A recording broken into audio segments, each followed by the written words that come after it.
Hi guys, good day. How are you doing? Mrs. Richards here from St. Mary's College. This video specifically is for our CSEC students. Now, July the 13th, 2020, our CSEC exams, CSEC and CAPE exams in Jamaica will begin.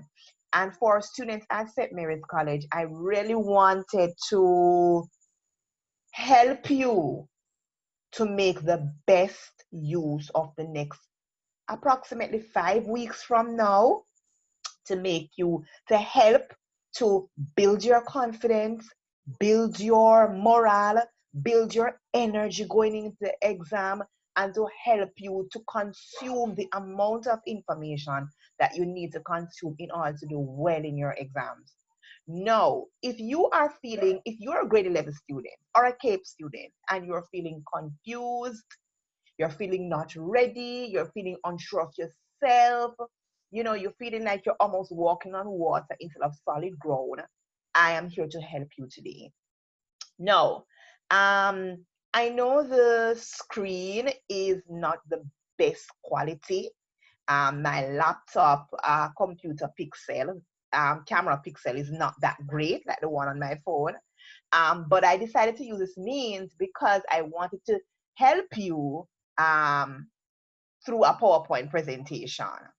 So today we're going to be talking about study strategies and the things that you can do, the little tweaks that you can do, you can add to your all study strategies or your study patterns already. Or if you have not yet started, you can start implementing those. Let me say first, it's never too late to start. You're 5 weeks ahead, you're late, but you need to get up now and start moving. And let me say this, you don't need to feel to move. You don't need to feel like studying to study. You don't need to feel like, getting up and actually taking up the book and starting some work to do it. You just need to know that exam is 5 weeks ahead. If you don't get up now, you're going to be in more problems. If you don't get up now, the money that you spent to pay for your exams, the time and energy going to school for the last almost 5 years would be wasted. So you know that you need to do this and you just need to get up. So I'm going to be encouraging our grade 11 students and our CAPE students to just get up. Don't feel, just get up, do what you need to do and start. And I'm going to help you through that today. So I'm going to disappear from the last screen for a while, and then I'm going to go to a smaller screen showing my slide.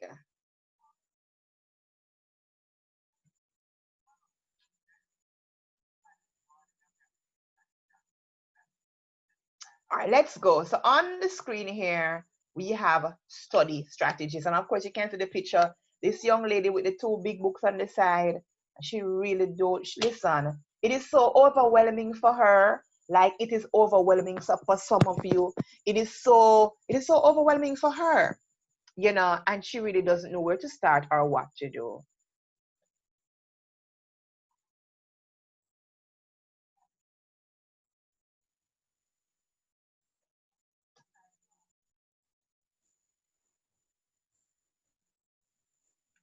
Ooh, give me a minute here.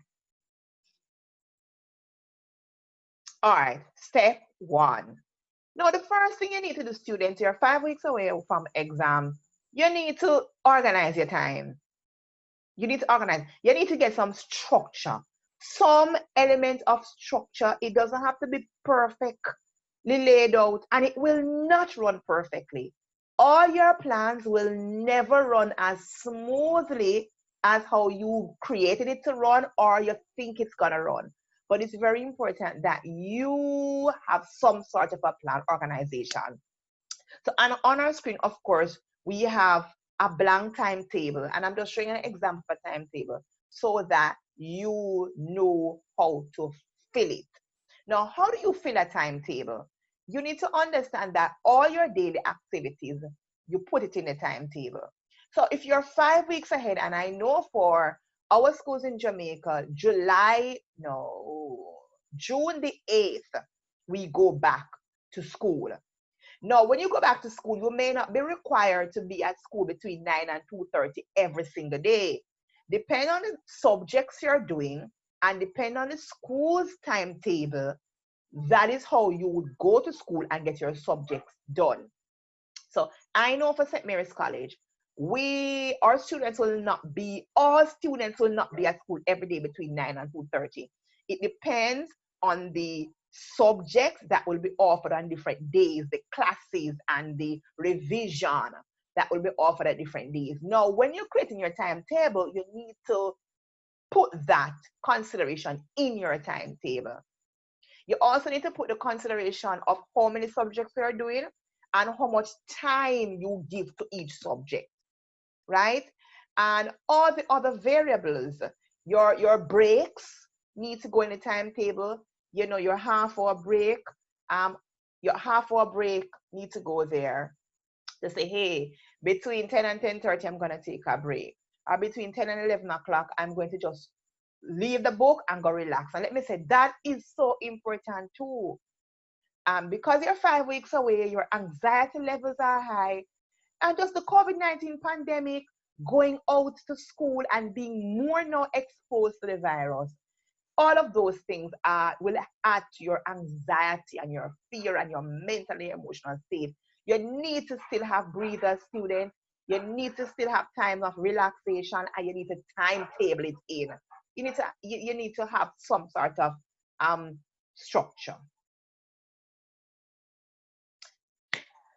Number 2, after you've created your time plan, you need to write out your course content. I have their syllabus, but it's really a course content. No, I know every teacher, most teachers will give you a list of content to cover. That will be your guide. Maybe it is you can't cover everything on that list, and if you have not started studying already, believe me, I know you will not be able to cover everything on the list. So my suggestion to you is to listen to the teacher in terms of what topics she's pushing more, or her guide. Let the teacher guide you as to what topics you should study now. Ideally, you should have covered everything on your course content.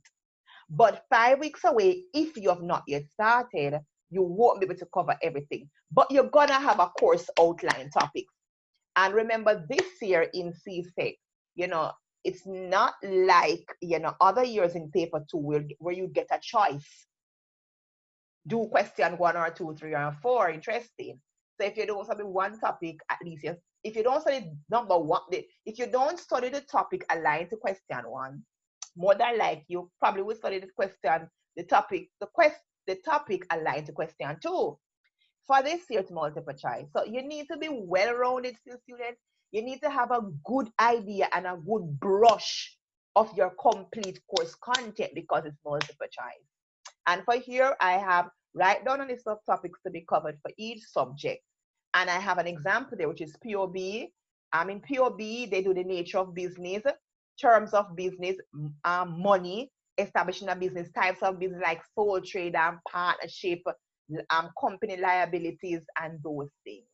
So you must have a base, you must have a course content, a course outline, a list of topics that you will be studying for the 5 weeks.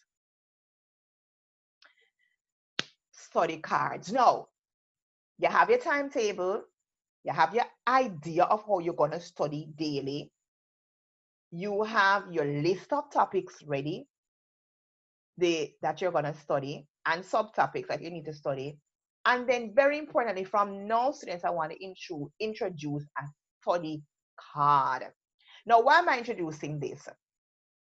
Now, after you have studied from that big book, your textbook, that immense amount of information in your everyday school book, You need to condense and summarize the most important information in the textbook and in your writing book.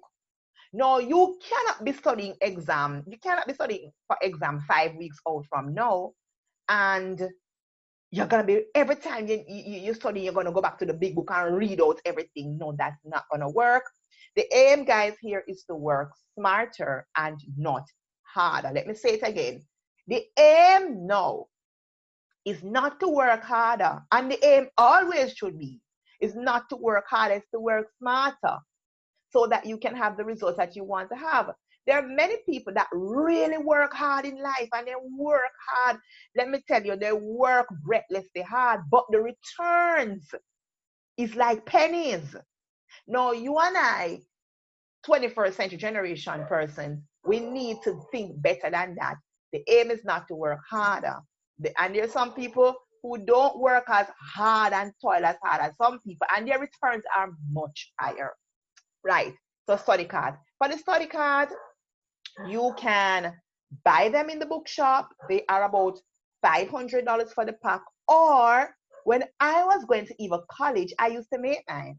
I took blank typing sheets or even book leaf, like books that were written in that I didn't need anymore. I tear it out and use it and cut it, and I use that for my study card. The important thing about the study card, the students, is for you to number the study card. Number how the information flows, so that when you are studying, it is easier to go through. Number each page so you know how the information flows, so that you can know how to study. Very important. And you can staple them together if you have a stapler. So I have here the study card read. It says transfer information being studied to a study card. Your study card should contain a shortened version or a summary of your key ideas of the information being studied. The most important thing, students, the summary, concise, to the point, most important information. Past papers. No, past papers are crucial right now because they're only 5 weeks away. Now, how do you use past papers to study? Based on the topic, so your information is on your study card already. You peruse or you go through the information in the textbook and in your notebook. Then you would have transcribed or write over that information in a summary form on your study card. After you have done that now, in order to sharpen your skills and cement the information, and the thing about exam students is that, you know, you should have enough information, and you should be so versatile with that information that any way the question comes, you know exactly what it's asking for. So if it's shaped like an A upside down, an A in any direction is still an A. An A in any direction is still an A. If it's vertical or horizontal or diagonal, it's still an A. That's the idea that you want to work with study. You want to make sure that you're versatile enough, you understand the information enough, and it's cemented enough that any way the question comes, you're ready to answer it. Now, how do you do that? Past papers. After you study each topic, it is recommended that you look for past paper questions. And now we're talking about multiple choice, right? So I'm sure your teachers, I know at St. Mary's College, our teachers they have their multiple choice questions and they have the past paper questions. Because I've had teachers, sending me multiple choice questions so that I can assist someone with, right?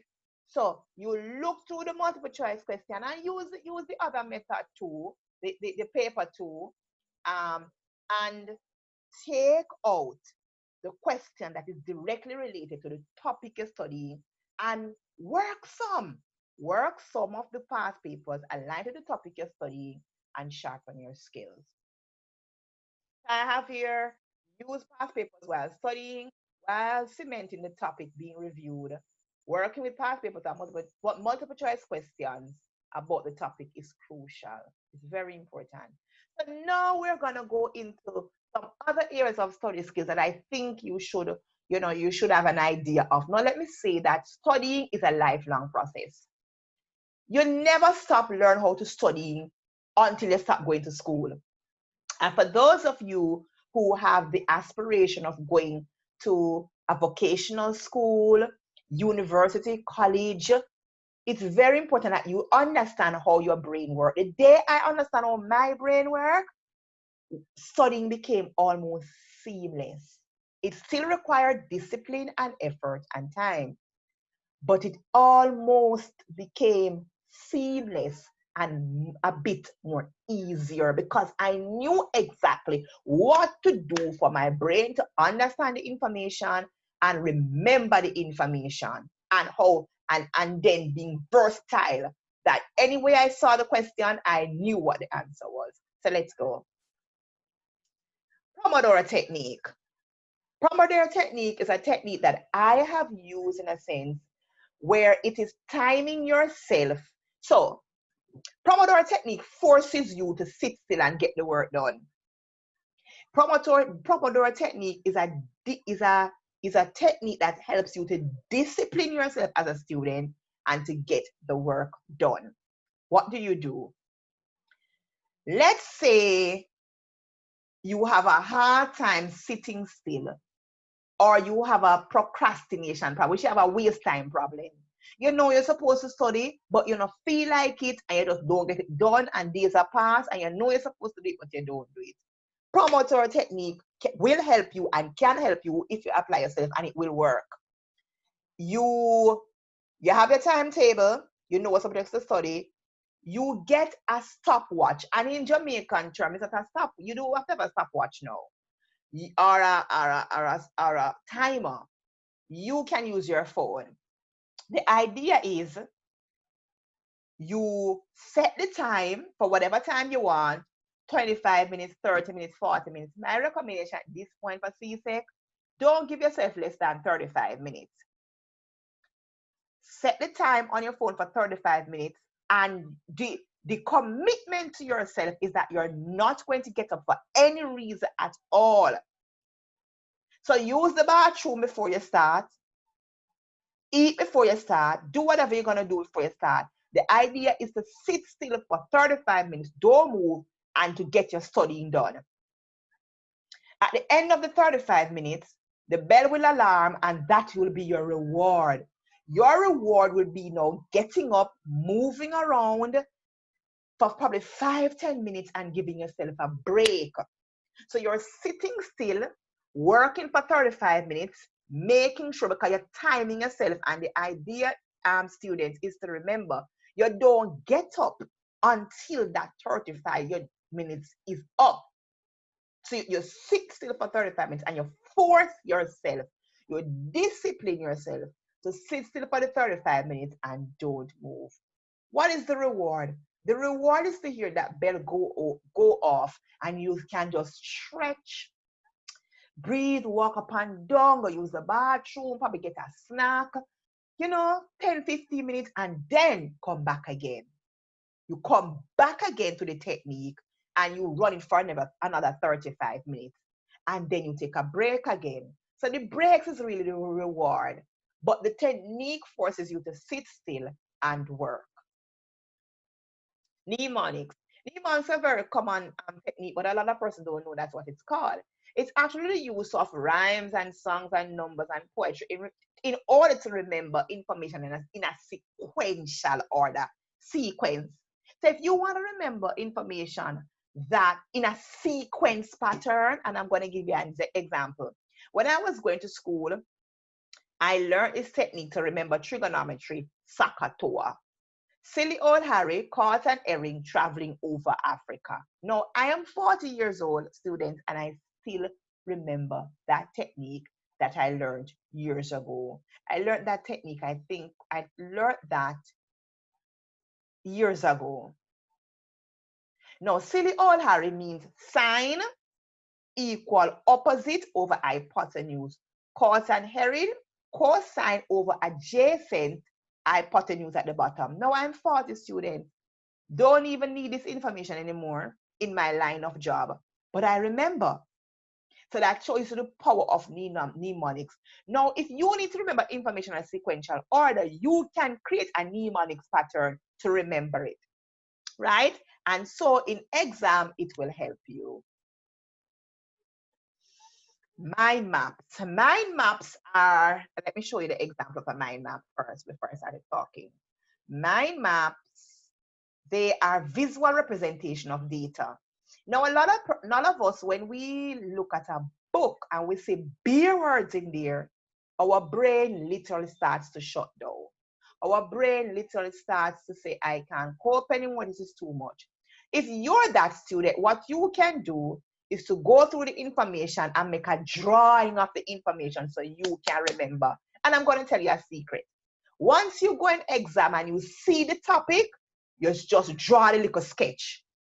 You unload it out to your brain. So once you go in the exam and you see a topic come up that you have a mind map for, you just sketch a little something and have it there. And so that will always be your guide. It takes the the stress of remembering everything, and it helps you the visual information. And you're going to learn about visual learners soon. The visual information really help our visual learners. So types of learners, excellent. As I was saying to you earlier, I didn't understand how my brain learned until years after, until I was actually in college. That's when I cemented how my brain works. And once you learn how your brain works, students, studying will become more seamless because you know what to do for you to remember and cement the information. Let's go. There are three types of learners: visual learners, kinesthetic learners, and auditory learners. Visual learners are those students or those individuals who remember more of what you see. Kinesthetic learner, they have to do the activity to remember. And auditory learner, they have to hear. Now, let me say that no one person is an absolute visual learner or kinesthetic and auditory learner. But there are many of us, I believe, one of these learning styles help us more than the other. So we use all three of them, but we use one at a higher percentage than all the others. And when we use that one that is at the highest percentage for us, we remember that technique more than any other. Remember information through that medium more than any other. So let's go through. Visual learners, what you can do, and remember, learning is about experimenting and trial and error. So to do CSEC, you master studying to do CSEC. It will take you more time and more effort and more learning, more levels of learning for you to master.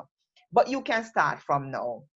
Mind maps. As I said, mind maps are drawing or sketches of information, photographs, drawing, sketches, and videos. Now, if you're a student who's a visual learner, YouTube is your best friend.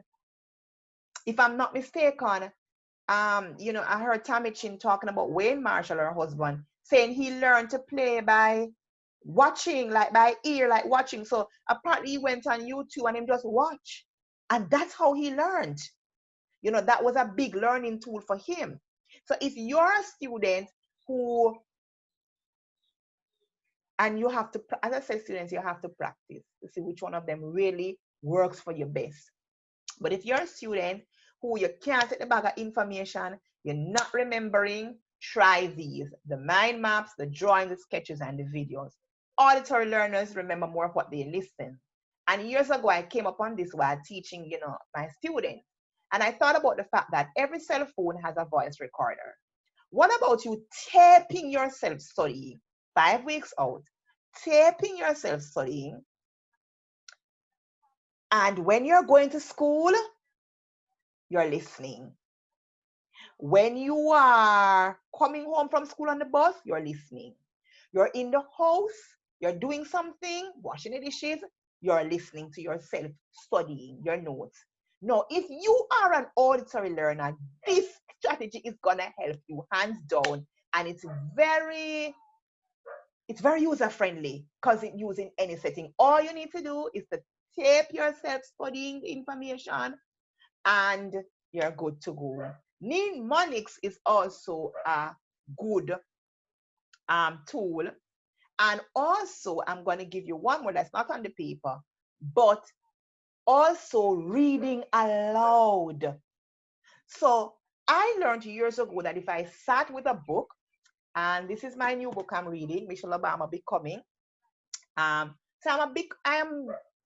I am becoming an avid reader. Since 2017, I have been consuming books. But before that, when I read my notes and I sat still and closed my mouth and just reading, it did not help me much at all. It took me a while to realize that I had to get up, walk around. Do you see the kinesthetic part coming in there? Walk around, movement, and read aloud. Read aloud like what I'm doing now, almost teaching myself. You see, when I did that, students, let me tell you, my studying capability and my sharpened sense of the content I was studying increased exponentially. Get up, walk around, and read aloud. What I tell you, auditory and kinesthetic. And that was topped off for me. The videos never really help. No sketch never, there's something that help me. This was the thing, but the get the reading aloud, walking around, shoot off the roof. When I did that, when I went into exams, I was ready. I was ready to murder a paper. You understand? I was ready to execute like a Shelley and Fraser upon the paper because I learned how my brain works. And the last one would be the kinesthetic, which is the doing. So maybe you're doing a subject like science. And for you to understand, you literally have to go in your kitchen and do the thing. Whatever you have to do when you do, for years, I'm going to give you a joke. For years learning to drive, my husband would say to me, why you don't look where I'm going? I learned by watching people drive. Now, let me tell you, students, all me I watch people drive, me not learning nothing. How did I learn to drive? I had to jump in the car and do. Even going to places now, I'm terrible with places. If you're gonna tell me where to go, or if you're gonna drive me there, I probably will never learn that place, or it'll take me a long time to learn that place. But if I have to drive myself, I will learn it. So some of you are kinesthetic learner, you have to do. Now, students, the aim is to find out what type of learner you are in order to get your best results. As I said before, don't feel to study. You know exam is 5 weeks away. If you don't get up now, you're in big problems. Get up now and start using some of these strategies that I have described to you. God bless.